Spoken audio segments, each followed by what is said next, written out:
오늘 본문 말씀은 구약 시대의 요엘 선지자, 구약 시대의 요엘 선지자가 말세에 성령을 부어 주시겠다고 하는 그 말씀을 그대로 이룬 사건을 말씀하고 있습니다. 말세 내가 내 영으로 모든 육체에 부어 주시겠다, 이렇게 약속하신 그 약속이 오순절날 이루어지게 되는데, 이때부터 신약의 교회가 시작이 됩니다. 그리고 신약의 교회 시작은 성령 받는 사건, 성령 세례를 받은 때부터 시작이 됩니다. 그렇다고 한다면 왜 요엘 선지자를 통해서 말세가 되면 모든 만민에게, 모든 백성들에게 성령을 부어주시겠다고 약속을 하셨을까? 그래서 오늘은 왜 성령을 받아야 하는가, 이란 제목으로 함께 은혜를 나누도록 하겠습니다. 결론부터 말씀드리면 우리가 성령을 받아야 되는 이유 두 가지가 있습니다. 중요한 이유입니다. 두 가지. 첫째는 환난 날에 주님의 이름을 부르기 위한 것입니다. 또 두 번째는 반석 위에 집을 짓는 지혜로운 자가 되기 위함입니다. 그래서 우리는 성령 받게 되면 은사를 받는다. 물론 그것도 일수가 있겠죠. 전혀 아니다는 말 할 수 없겠지만, 진짜 중요한 것은 환난을 이길 수 있는 믿음의 사람이 되기 위해서, 환난 날 주님의 이름을 부르는 자가 구원받기 때문에, 구원과 관계되는 중요한 일이기 때문에 성령을 받아야 되는 것입니다. 예수님께서 3년간의 사역을 마치시는 그 시점에 이르러서 제자들에게 성령, 또 다른 보혜사, 또 이단들도 이거 가지고 지가 보혜사라고 아주 잘못된 주장을 하는 허무맹랑한 사람들이 있는데, 그건 완전히 잘못된 사람들입니다. 성령이 누구시냐? 또 다른 보혜사다, 이렇게 얘기해야 되는데, 성령을 육체로 입고 온 어떤 사람을 지칭한다고 한다면 이거는 하나님의 말씀을 왜곡해도 너무 많이 왜곡하는 말도 안 되는 이야기인 것입니다. 또 다른 보혜사고 성령을 보내시겠다고 약속을 하셨습니다. 그 말씀을 제자들에게 가르쳤지요. 그리고 가르치시고 나서 죽으시고 부활하셨습니다. 부활하셔서 제자들에게 나타나셨습니다. 부활하신 다음에 제자들에게 나타나셔서 제일 먼저 하신 말씀이 성령을 받으랍니다. 자, 요한복음입니다. 20장. 네, 요한복음 20장입니다.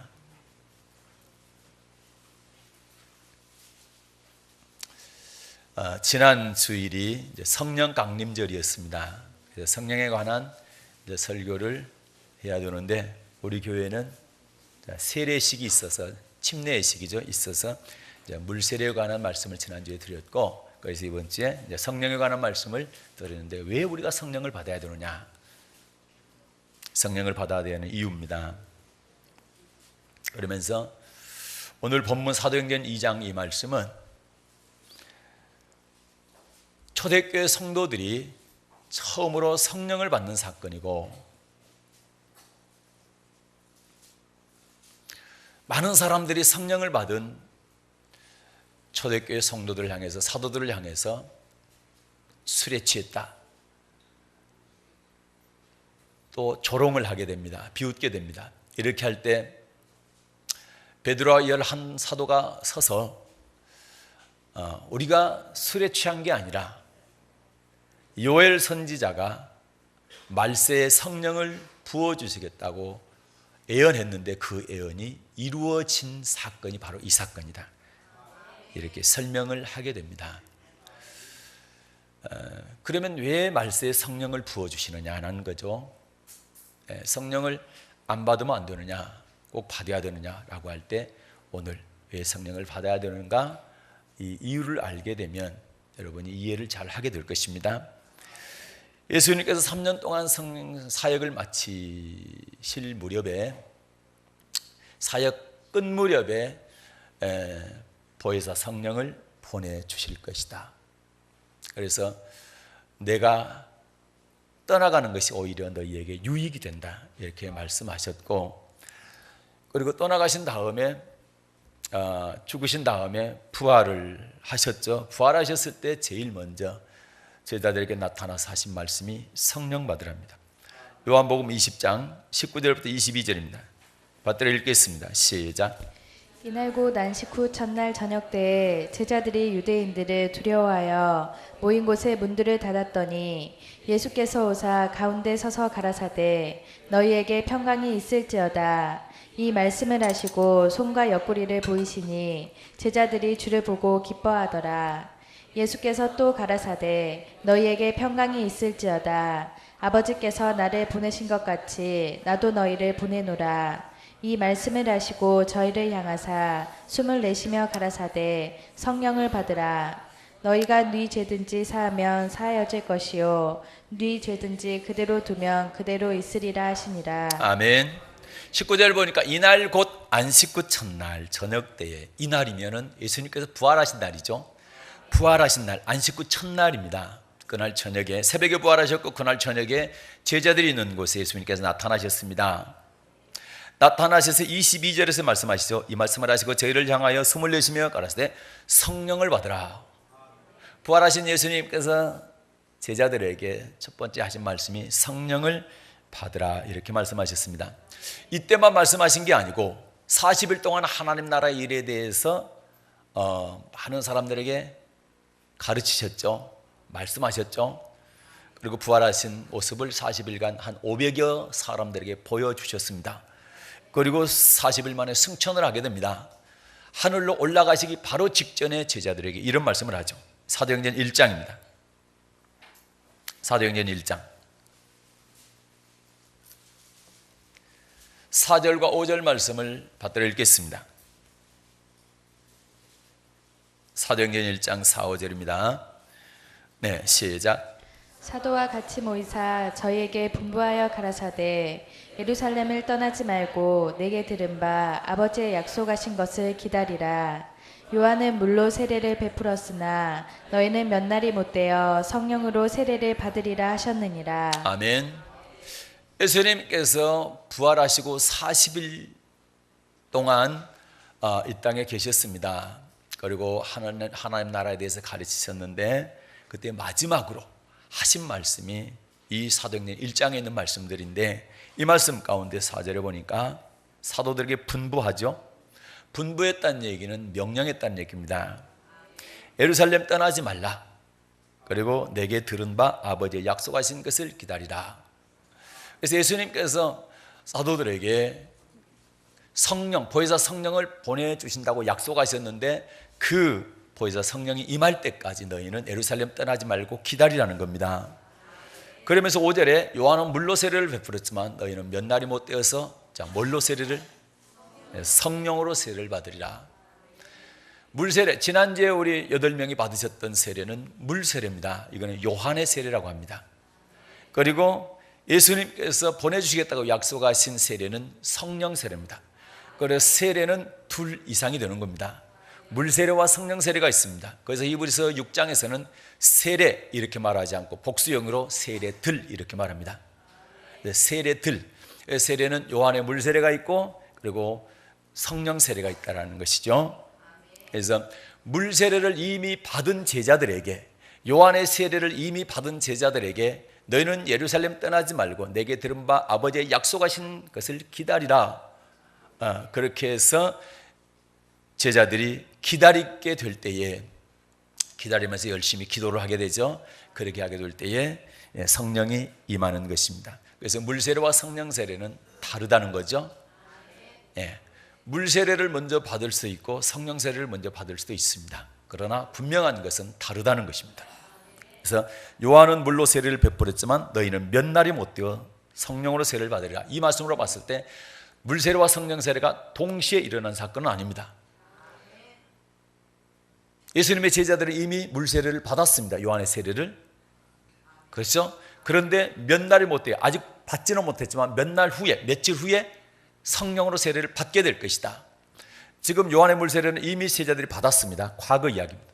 그러나 성령 세례는 아직 임하지 않았습니다. 이거는 며칠 후의 이야기입니다. 네. 실제로 몇 날이 못 되어 성령으로 세례를 받는지 한번 보겠습니다. 사도행전 2장입니다. 1절부터 4절입니다. 1절부터 4절 시작. 오순절날이 이미 이름에 저희가 다 같이 한 곳에 모였더니 호련히 하늘로부터 급하고 강한 바람 같은 소리가 있어 저희 앉은 온 집에 가득하며 불의 혀같이 갈라지는 것이 저희에게 보여 각 사람 위에 임하여 있더니 저희가 다 성령의 충만함을 받고 성령이 말하게 하심을 따라 다른 방언으로 말하기를 시작하니라. 아멘. 예수님께서 제자들에게 마지막 남기고 승천하셨습니다. 이 말씀을 남기고 어떤 말씀을요? 자, 예루살렘 떠나지 말고 기다려라. 아버지께서 약속하신 것이 있다. 그게 뭐냐면은 요한은 물로 세례를 받지만 너희는 몇 날이 못 되어 성령으로 세례를 받게 될 것이다. 성령 세례를 받을 때까지 기다리라는 것이고, 이 말씀을 하시고 승천하셨죠. 그리고 나서 제자들이 마가의 다락방에 모여서 열흘 동안 열심히 기도를 하게 됩니다. 그래서 2장 1절에 보면 오순절 날이 이미 이름에, 오순절 날이 됐다는 얘기는 부활하신 후 50일입니다. 그래서 승천하신 지로는 10일입니다. 그러니까 부활하셔서 40일 동안 계셨고 승천하신 다음에 10일 후에 임했기 때문에 50일, 부활 후 50일, 그래서 오순절 이렇게 얘기합니다. 그날 하늘로부터 급하고 강한 바람 소리 같은, 또 불의 혀 같이 갈라지는 것이 그때 기도하고 있는 사람, 모든 사람의 머리 위에 임하게 됩니다. 그래서 성령 충만하게 되는데 본인의 말이 아니라 성령께서 하게 하는 말을 합니다.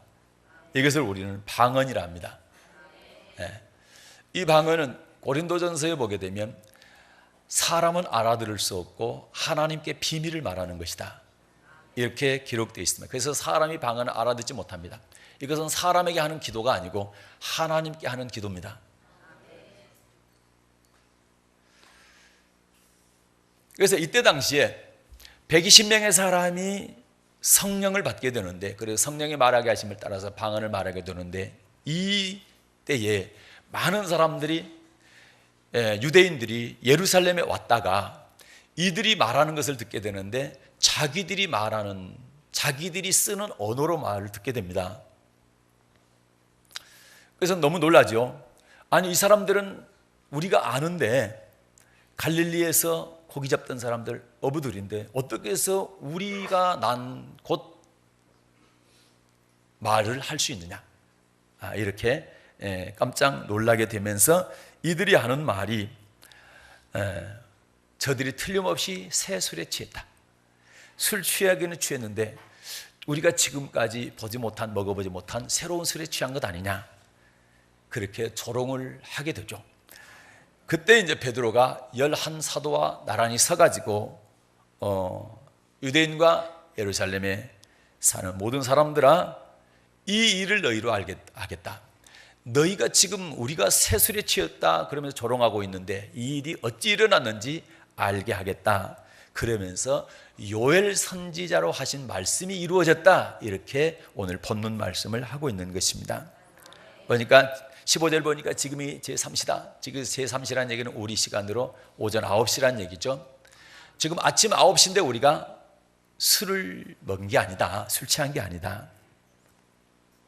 바로 요엘 선지자가 예언한 성령을 받았기 때문에 이런 일이 일어났다, 이렇게 얘기를 하는 장면이 지금 사도행전 2장입니다. 16절부터 21절 말씀까지 그 말씀인 것이죠. 그래서 여기에 보게 되면 베드로가 말한 것처럼 하나님은 이미 요엘 선지자를 통해서 내 영을, 성령을 부어주시겠다, 이렇게 약속을 하셨는데, 자, 요엘 선지자가 정말로 이렇게 말씀을 했는지 한번 보도록 하겠습니다. 요엘서 2장 28절부터 32절까지입니다. 구약 성경입니다. 요엘서 2장 28절부터 32절. 베드로가 성령을 받고 나서 사람들이 술 취했다 이렇게 조롱하게 될 때, 비웃게 될 때에 아니다, 우리가 술 취한 게 아니다, 요엘 선지자가 우리에게 이 예언을 했는데 이 예언이 우리에게 이루어졌다, 이 설명을 하는 장면인데 요엘 선지자가 이 예언을 했는지 살펴보겠습니다. 요엘서 2장 28절부터 32절 읽겠습니다. 시작. 그 후에 내가 내 신을 만민에게 부어주리니 너희 자녀들이 장래일을 말할 것이며 너희 늙은이는 꿈을 꾸며 너희 젊은이는 이상을 볼 것이며 그때 내가 또 내 신으로 남종과 여종에게 부어줄 것이며 내가 이적을 하늘과 땅에 베풀리니 곧 피와 불과 연기 기둥이라. 여호와의 크고 두려운 날이 이르기 전에 해가 어두워지고 달이 핏빛같이 변하려니와 누구든지 여호와의 이름을 부르는 자는 구원을 얻으리니 이는 나 여호와의 말대로 시온산과 예루살렘에서 피할 자가 있을 것이며 남은 자 중에 나 여호와의 부름을 받을 자가 있을 것임이니라. 아멘. 여기 보니까 내용이 비슷하지요? 단어만 약간 다릅니다. 근데 28절에 보니까 그 후에 내가 내 신을 만민에게 부어주리니, 내 신. 근데 그 후에, 그러면 그 후에라고 되어 있는데 요엘 선지자는 그 후에라고 되어 있는데 사도행전 2장 보면은 이 그 후가 베드로는 뭐라고 설명합니까? 자, 사도행전 2장 17절입니다. 요엘 선지자는 그 후에 내가 내 신을 만민에게 부어주리니 이렇게 예언을 했는데 사도행전 2장 17절입니다. 베드로 사도는 설교할 때에, 설명을 할 때 그 후를 뭐라고 말씀합니까? 네, 그렇습니다. 자, 17절입니다. 사도행전 2장 17절 시작. 하나님이 가라사대 말세 내가 내 영으로 모든 육체에게 부어주리니. 아멘. 하나님이 가라사대 언제요? 말세 내가 내 영으로, 내 영, 내 신 같은 성령이죠. 그러면 그 후에, 요엘 선지자는 그 후에라고 그랬고 베드로 사도는 말세라고 그랬습니다. 그러면 말세가 언제냐라는 거죠. 요엘 2장에서 말하는 그 후에, 그때는 말세인데 말세의 모든 육체에 성령을 부어주신다. 이 약속이 예수님이 승천하신 다음에 마가의 다락방에서 120명의 제자에게 최초로 이루어지게 됩니다. 그렇기 때문에 성경적으로 말세는 예수님께서 십자가 사역을 마치고 죽으시고 부활하시고 승천하시고 그리고 하나님 보좌의 우편에 앉으시고 누구를 보냈습니까? 보혜사 성령을 보내주셨다. 그래서 그때가 말세의 시작입니다. 맞습니까? 그러니까 말세는 예수님께서 부활 승천하시고 하나님 보좌의 우편에 앉으시고 아버지께서 약속하신 보혜사 성령을 만민에게 부어주시기 시작한 때부터 시작하는 겁니다. 그때가 말세입니다. 그러면 여러분과 저는 어디를 사는, 어느 시대를 살고 있습니까? 말세를 살고 있다. 말세를 살고 있는 거죠. 그러니까 말세에 살고 있기 때문에 이때부터 지금까지 우리는 하나님께서 우리에게 뭘 부어주신다? 성령을 부어주신다는 거죠. 그러면 왜 말세에 모든 육체에 성령을 부어주시겠다고 약속하셨을까? 이 말은 다시 말해서 우리는 왜 성령을 받아야 되느냐? 이 말씀인 것이죠. 이 이유를 알기 위해서는 중요한 것을 하나 알아야 돼요. 이걸 해석하기 위해서는 중요한 걸 하나 알아야 되는데 그것은 예수님의 재림이 환난 전이냐 환난 후냐, 이게 중요합니다. 네. 성령을 받아야 되는 중요한 이유인데 그것은 바로 예수님께서 재림하실 때 환난 전에 재림하시냐 환난 후에 재림하시냐가 푸는 열쇠가 됩니다. 중요한 이야기입니다. 그래서 마태복음 24장 또는 마가복음 13장, 누가복음 21장은 요한계시록의 축소판이라고 얘기합니다. 요한계시록을 압축해 놨어요. 그게 마태복음 24장, 마가복음 13장, 누가복음 21장 말씀인데 마태복음 24장에 예수님께서 감난산에 앉으시니까 제자들이 나와서 말세의 징조에 대해서 물어봅니다. 그때 예수님께서 쭉 대답하시는 장면이 나옵니다. 자, 마태복음 24장 펴겠습니다. 30절입니다. 네, 마태복음 24장 30절.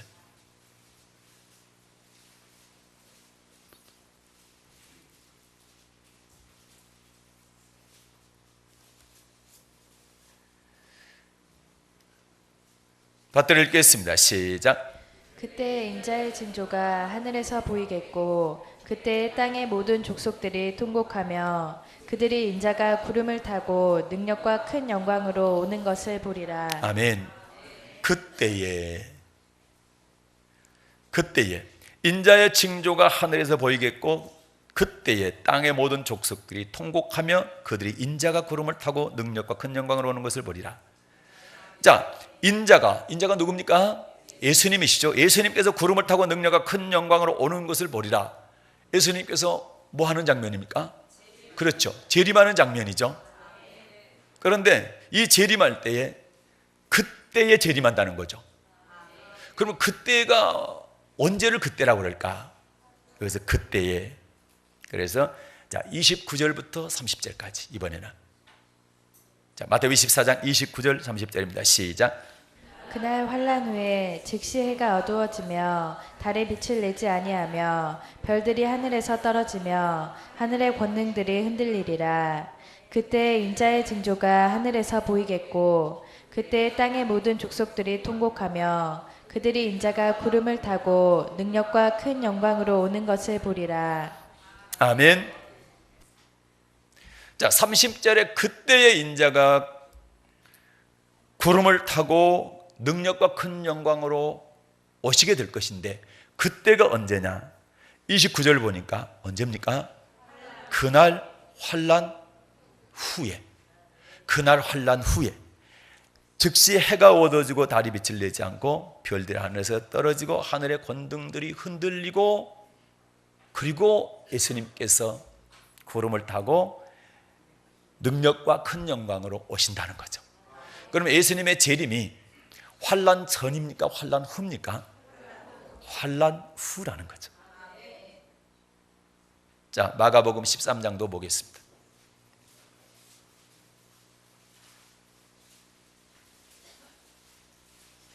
마가복음 13장 26절 보겠습니다.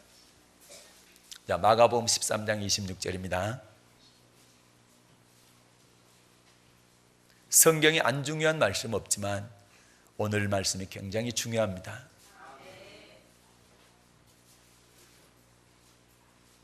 마가복음 13장 26절 시작. 그때 인자가 구름을 타고 큰 권능과 영광으로 오는 것을 사람들이 보리라. 아멘. 여기도 마찬가지로 인자가 구름을 타고 큰 권능과 영광으로 오는 것을 사람들이 볼 텐데 그 앞에 그때라고 되어 있죠. 그때에 인자가 구름을 타고 큰 권능과 영광으로 오는 것을 사람들이 보게 될 것이다. 그럼 이 그때가 언제냐? 24절부터입니다. 26절까지 시작. 그때 그 환란 후 해가 어두워지며 달이 빛을 내지 아니하며 별들이 하늘에서 떨어지며 하늘에 있는 권능들이 흔들리리라. 그때 인자가 구름을 타고 큰 권능과 영광으로 오는 것을 사람들이 보리라. 아멘. 자, 환란과 예수님 재림을 봤을 때 환란이 먼저입니까? 예수님 재림이 먼저입니까? 환란이 먼저죠. 환란 후에 예수님 재림하죠. 이게 우리의 신앙생활과 굉장히 밀접한 관계가 있습니다. 다시 말해서 환란 전에 예수님께서 오시면 우리는 환란을 대비할 필요 없죠. 그러나 환란 후에 예수님께서 오신다고 한다면 환란을 대비해야 되죠. 신앙이 달라집니다. 그런데 성경은 환란 전에 예수님께서 오십니까? 환란 후에 오십니까? 환란 후에 오시죠. 그래서 그 말씀 뒤에 보게 되면 끝까지 견뎌야 된다는 말씀이 나와 있는데, 자, 누가복음 21장을 먼저 보겠습니다. 누가복음 21장. 지금 마태복음도 그날 환란 후에 예수님께서 구름 타고 큰 권능과 영광으로 오시죠. 마가복음 13장도 똑같죠? 누가복음 21장 보겠습니다.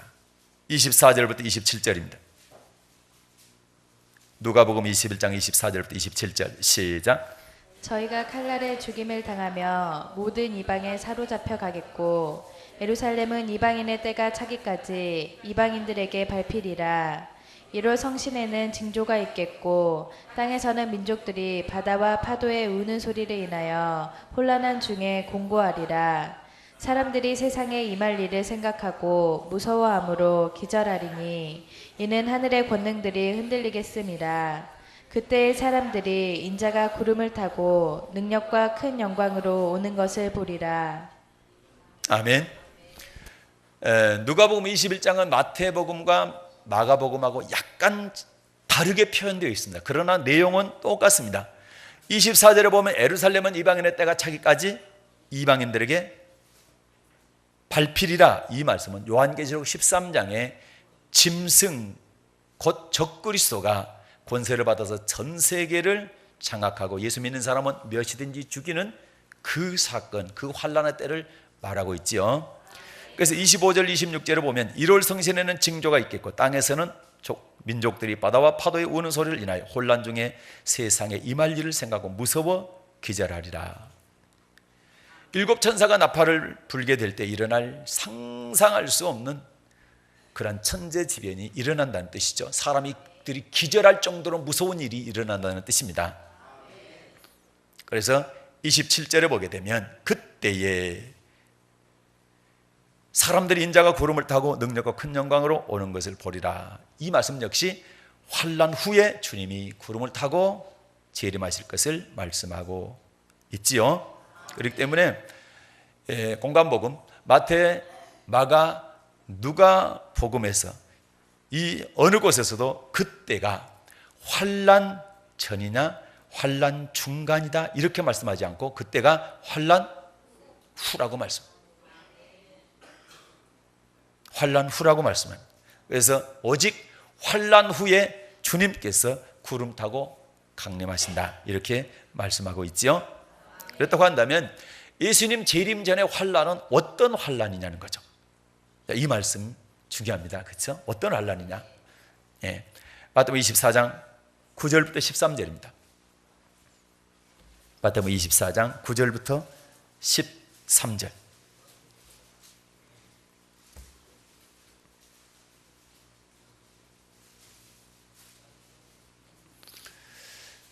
네. 그래서 어떤 분들은 간혹가다 왜 이렇게 성경을 많이 찾냐 성경 공부하는 것처럼 그런 분들도 간혹 있는데 설교는 그렇습니다. 하나님의 말씀을 전하는 겁니다. 사람의 말을 전하는 게 아니고 하나님의 말씀을 전하는 게 설교입니다. 그래서 제가 혼자 읽을 수도 있어요. 그러나 같이 눈으로 보고 입으로 읽고 내 귀로 듣게 되면 하나님의 말씀이 훨씬 우리 마음에 잘 새겨진다.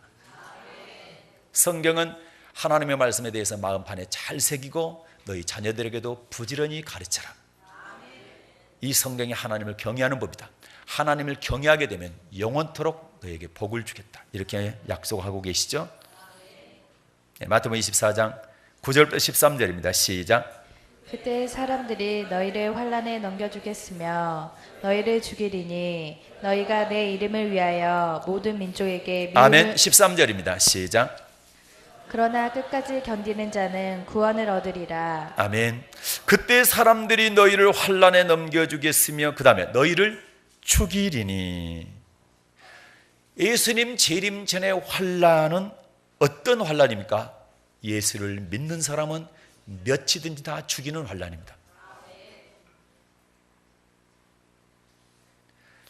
예수 믿는 사람은 몇이든지 다 죽이는 환난입니다.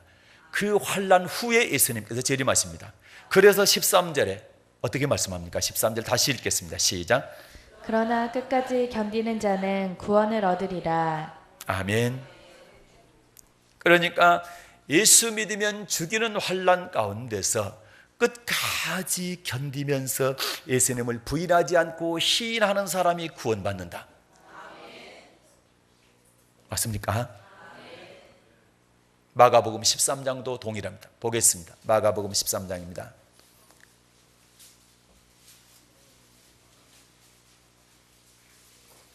한 군데만 봐도 되지만 여러 군데를 보는 것은 훨씬 더 정확하게 볼 수 있다. 더 확신을 가지고 볼 수 있다는 거죠. 자, 마가복음 13장 11절부터 13절입니다. 읽습니다. 시작. 사람들이 너희를 끌어다가 넘겨줄 때 무슨 말을 할까 미리 염려치 말고 무엇이든지 그 시에 너희에게 주시는 그 말을 하라. 말하는 이는 너희가 아니요 성령이시니라. 형제가 형제를, 아비가 자식을 죽는데 내어주며 자식들이 부모를 대적하여 죽게 하리라. 또 너희가 내 이름을 인하여 모든 사람에게 미움을 받을 것이나 나중까지 견디는 자는 구원을 얻으리라. 아멘. 예수 그리스도 재림 전에 어떤 환란이 있을 거라고 말씀하고 있습니까? 사람들이 예수 믿는 성도를 끌어다가 넘겨주는데 환란이 얼마나 극심하면 형제가 형제를, 자식이 아비를 죽는데 내주고 아비가 그 자식을 죽는데 내어준단 말입니까? 극심한 환란이기 때문에 그렇다는 얘기죠. 그러니까 이런 환란 가운데서도 여기서도 보니까 나중까지 견디는 자가 구원받는다. 이런 환란, 형제가 형제를, 아비가 자식을, 자식이 아비를 죽는데 내어주는 이런 환란 가운데서 나중까지 끝까지 견디는 사람이 구원받는다. 이렇게 말씀하고 있지요. 자, 누가복음 21장에서는 더 구체적으로 더 상세하게 기록하고 있습니다. 자, 누가복음 21장 24절입니다.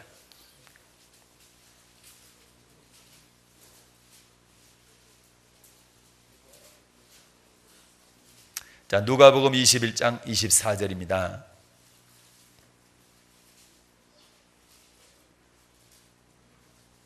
받들어 읽겠습니다. 시작. 저희가 칼날에 죽임을 당하며 모든 이방에 사로잡혀 가겠고 예루살렘은 이방인의 때가 차기까지 이방인들에게 밟히리라. 아멘. 저희가 칼날에 죽임을 당하며, 누가요? 예수님 믿는 사람들이요. 예수 믿는 사람들이 칼날에 죽임을 당한다는 거죠. 그리고 모든 이방에 사로잡혀 간다.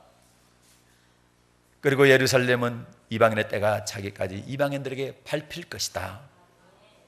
그래서 이 환란을 앞서서 제가 아까 말씀드렸던 것처럼 요한계시록 13장의 짐승 곧 적그리스도가 권세를 받아가지고 세계를 장악하고 예수 믿는 사람은 몇이든지 다 죽이는 이 환란을 말하는 것입니다. 이 환란이 있고 난 다음에 예수님께서 구름 타고 강림하시는 장면이 요한계시록 14장에 나와 있습니다. 요한계시록 14장. 요한계시록 14장. 그래서 이 환란이 있고 난 다음에 예수님께서 구름 타고 강림하시는 장면을 계시록 14장에서 살펴보도록 하겠습니다.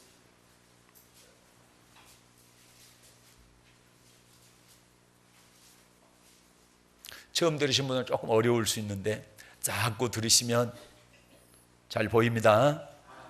네, 이해가 잘 하게 됩니다. 조금 어려울 수 있습니다. 잘 따라오세요. 집중하시고. 자, 요한계시록 14장입니다. 14절부터 20절까지입니다. 네, 시작. 또 내가 보니 흰 구름이 있고 구름 위에 사람의 아들과 같은 이가 앉았는데 그 머리에는 금 면류관이 있고 그 손에는 이한 낫을 가졌더라. 또 다른 천사가 성전으로부터 나와 구름 위에 앉은 이를 향하여 큰 음성으로 외쳐 가로되 내 낫을 휘둘러 거두라. 거둘 때가 이르러 땅의 곡식이 다 익었음이로다 하니 구름 위에 앉으신 이가 낫을 땅에 휘두르매 곡식이 거두어지니라. 아멘. 자, 시간 없어서 여기까지 보겠습니다. 자, 내가 보니 흰 구름 있고 구름 위에 사람의 아들과 같은 이가 앉았는데 이분이 바로 머리에 금면류관을 쓴 예수님이죠. 근데 한 손에 뭘 들었습니까? 낫을 들었죠. 낫을 들었다는 얘기는 추수하러 오신다는 얘기죠. 추수한다는 얘기는 알곡과 쭉정이를 고른다는 얘기죠. 그래서 예수님께서 재림하실 때는 뭐 하러 오시느냐? 그래요, 알곡 쭉정이 고르러 오시는 거예요. 그런데 어떤 사람이 알곡이고 어떤 사람이 쭉정이란 말입니까? 예수 믿는 사람은 며칠든지 다 죽이는 환란 가운데 끝까지 견디는 사람이 알곡이고 견디지 못하고 예수님의 이름을 부인하는 사람이 쭉정이가 되는 겁니다. 지금 성령 얘기하면서 여기까지 왔습니다. 성령을 왜 받아야 되느냐 하면서 지금 여기까지 온 거예요. 예. 예수님 재림과 관계되어 있다. 예수님 재림 전에 환란이 있냐, 재림 후에 환란이 있냐, 이게 중요한 이야기고, 예수님 재림 전에 있습니까? 환란이 후에 있습니까? 재림 전에 환란이 있죠. 이 환란은 어떤 환란입니까? 예수를 믿는 사람은 며칠이든 다 죽이는 환란이라 했죠. 그 환란 후에 예수님께서 구름 타고 내려오시는데 손에 뭘 들었다? 낫을 들었다. 뭐 하려고? 알곡과 쭉정이 고르려고. 맞습니까? 자, 이 환란을, 그러면 이 14장 전에 환란이 있겠죠? 환란 후에 예수님께 재림하니까. 요한계시록 14장에 예수님께 재림하는 장면이죠. 구름 타고 오시고 금연료관을 쓰셨고 손에 뭘 들었다? 낫 들었다는 얘기죠. 그러면 13장에 환란이 있겠죠. 그러면 13장 이전에 12장을 먼저 보겠습니다. 7절부터 9절. 그리고 13장 보겠습니다. 요한계시록 12장 7절부터 9절입니다. 시작. 하늘에 전쟁이 있으니 미가엘과 그의 사자들이 용으로 더불어 싸울세. 용과 그의 사자들도 싸우나 이기지 못하여 다시 하늘에서 저희의 있을 곳을 얻지 못한지라. 큰 용이 내어 쫓기니 옛뱀 곧 마귀라고도 하고 사단이라고도 하는 온 천하를 꿰는 자라. 땅으로 내어 쫓기니 그의 사자들도 저와 함께 내어 쫓기니라. 아멘. 여기 보니까 하늘에 뭐가 있어요? 전쟁이 있죠. 누구와 싸웁니까? 용과 그 사자들이 한편이고, 그 다음에 미가엘과 그 사자들이 한편입니다. 그래서 싸우게 되죠. 그는 누가 이기는 거예요? 미가엘과 사자들이 이기죠. 그래서 용과 그 사자들이 내쫓기죠. 그러면 용이 누굽니까? 옛뱀 곧 마귀 사단이다. 온 천하를 꿰는 자다. 그럼 마귀 사단과 그 사자들이 미가엘 천사장과 그 사자들과 싸워서 지니까 내쫓기죠. 쫓겨서 뭘 하느냐? 이자가 13장으로 넘어가게 되면 이 용이, 사탄이 13장 7, 8절입니다. 뭐 하느냐? 쫓겨나서 뭐 하느냐? 자, 요한계시록 13장 7, 8절 시작. 또 권세를 받아 성도들과 싸워 이기게 되고 각 족속과 백성과 방언과 나라를 다스리는 권세를 받으니 죽임을 당한 어린 양의 생명책에 창세 이후로 농명되지 못하고 이 땅에 사는 자들은 다 짐승에게 경배하리라. 아멘. 자, 4, 5절에 보게 되면 이 용이 짐승에게 권세를 주고 이 짐승이 42달 동안 3년 반 동안 일할 권세를 받게 되죠. 그렇게 해서 이 권세를 받은 짐승이 성도들과 싸움을 하게 됩니다. 근데 싸움을 하게 되는데 성도들이 이깁니까? 이 권세자들이, 이 짐승이 이깁니까? 성도들이 진단 말이죠. 네. 그러면서 9절 10절 읽겠습니다. 시작. 누구든지 귀가 있거든 들을지어다. 사로잡는 자는 사로잡힐 것이요 칼로 죽이는 자는 자기도 마땅히 칼에 죽이리니 성도들의 인내와 믿음이 여기 있느니라. 아멘. 이 짐승이 왜 성도들과 싸워서 죽이는 겁니까? 경배하라고 그러죠. 하나님을 경배하지 말고 짐승을 경배하라. 자기를 섬기라는 거죠. 하나님 섬기지 말고. 그렇게 하면서 며칠든지 다 죽이게 되는데, 그래서 9절 10절에 보니까 누구든지 귀가 있거든 들을지어다. 그러면서 성도들의 인내와 믿음이 여기 있느니라. 그래서 성도들의 인내와 믿음이 여기 있다는 얘기는 내가 참 성도인지 거짓 성도인지 알곡인지 쭉정인지 이걸 알려면 어떻게만 알 수 있다? 환란에 들어보면, 환란에 들어가 보면 알 수 있다는 거예요. 다시 말해서 평상시에는 알곡인지 쭉정인지 잘 구별이 안 돼. 참 믿음인지 거짓 믿음인지가 잘 구별이 안 돼. 그런데 환란 속에다 집어넣으면, 다시 말해서 타작기 속에다 집어넣으면 알곡과 쭉정이 골라지죠. 곡식이요. 그렇죠? 그런 것과 똑같이 성도들도 참 믿음인지 가짜 믿음인지 알곡 믿음인지 쭉정이 믿음인지 알려면은 환란 속에다 집어넣는 거예요. 짐승이 나한테 경배해라, 그렇지 않으면 죽이겠다, 다시 말해서 예수 부인해라, 그러면 살려주겠다, 이렇게 하게 될 때 끝까지 예수 이름을 부를 수 있어야 된다 이 말이에요. 그 사람이 알곡 참 믿음을 가진 사람이다. 아멘. 자, 13장 15절입니다. 계시록 시작. 저가 권세를 받아 그 짐승의 우상에게 생기를 주어 그 짐승의 우상으로 말하게 하고 또 짐승의 우상에게 경배하지 아니하는 자는 몇이든지 다 죽이게 하더라. 아멘. 이 짐승이 땅에 거하는 모든 사람들을 뭐합니까? 미혹하지요. 그리고 짐승을 위하여 우상을 만들게 하고, 그리고 이 우상에게 생기를 주어서, 그리고 우상으로 하여금 말을 하게 하고 짐승의 우상에게 경배하라. 경배하지 않는 자는 몇이든지 다 죽인다, 이렇게 말씀하고 있죠. 그러면서 16절부터 18절입니다. 시작.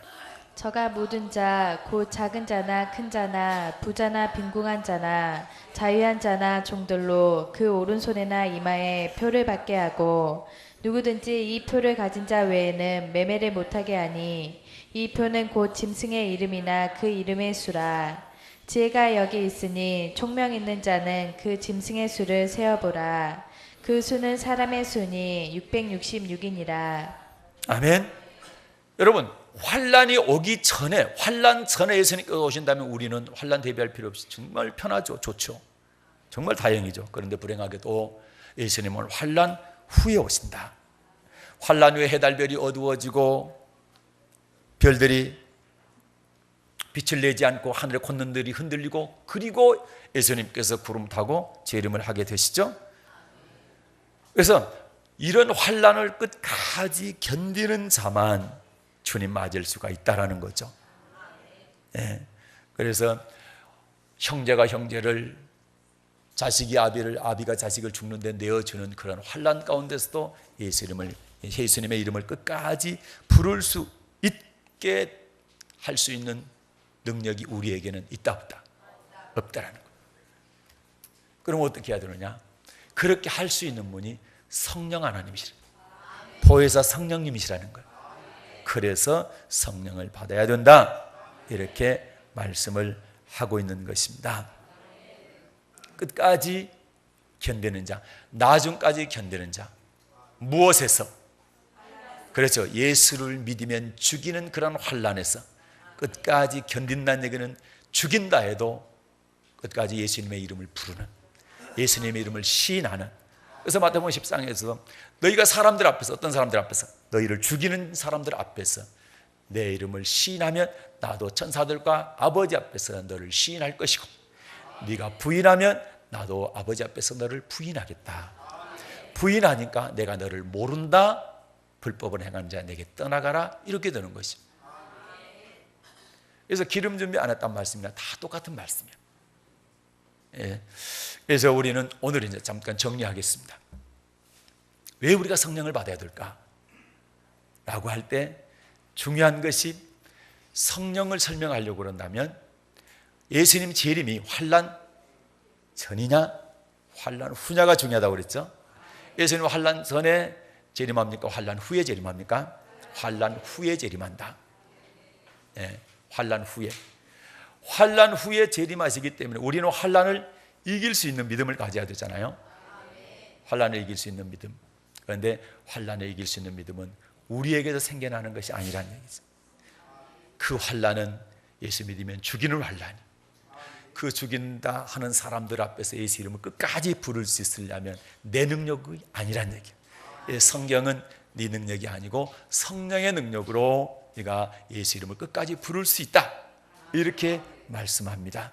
그래서 우리는 나중까지 끝까지 주의 이름을 부르기 위해서는 성령을 받아야 되고 성령 충만해야 된다. 아멘.